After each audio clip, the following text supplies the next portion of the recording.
L'audience est ouverte.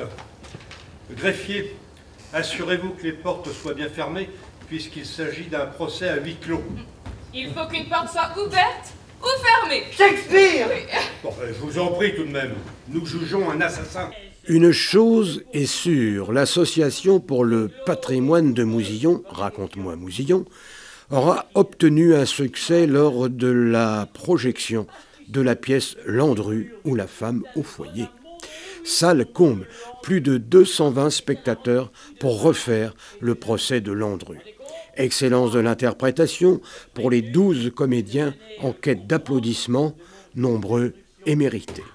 L'inculpé Landru, tueur en série, se défend du mieux qu'il peut avec son avocat. Passons à la troisième disparition maintenant. Il s'agit d'une gouvernante, encore une veuve disparue à son tour. Cela va faire 3 ans que personne ne l'a revue. Qu'avez-vous à dire? J'ai rien à dire. C'est à la police de chercher cette veuve. La police a mis 3 ans, n'est-ce pas, à me retrouver. La dame dont vous parlez est disparue et ne donne plus signe de vie depuis 2 ans. Eh bien, nous avons encore 1 an devant nous, gardons l'espoir. Monsieur le Président, je ferai observer à la Cour qu'on n'a retrouvé ni trace, ni cadavre dans ces 3 affaires. Or, sans cadavre, pas de crime.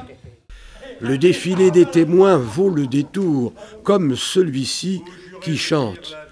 À la barre, il s'appelle Charles Trenet. Je jure de dire la vérité.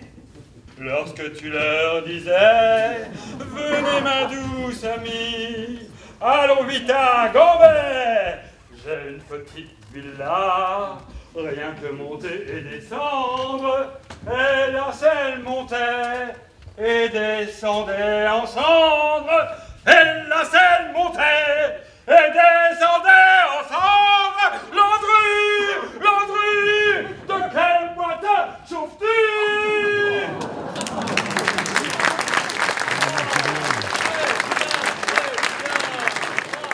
Madame et Joséphine Landru, qu'avez-vous à dire sur cette affaire pour votre défense? Et on, petit patapon. Non mais cette personne était de celles qui ne commencent à compter leur âge qu'à partir de la première communion. À me tromper sur la marchandise, j'ai décidé de rompre, tout simplement. Truculence entre l'écrivaine Colette et l'avocat de Landru, la féministe et le maître du barreau. Je vous demanderai de rappeler aux témoins que ce prétoire n'est pas une tribune pour une passionnariat de l'intelligentsia parisienne. Bavard, Virago, réac, post-métamposé, macho, étaïr, voyou. oh pétasse. Pitié. L'audience est levée. Pièce déjantée, où greffier et journaliste jouent à la bataille navale, où la juge assesseur et ses cocottes en papier est parfois égrillarde. Le public, en tout cas, a manifesté sa satisfaction. Belle soirée de détente, superbement préparée par les membres de l'association Patrimoine de Mousillon.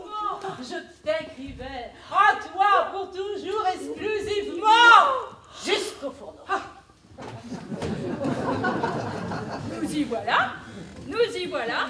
Le témoin a parlé de fourneau, de foyer, de feu.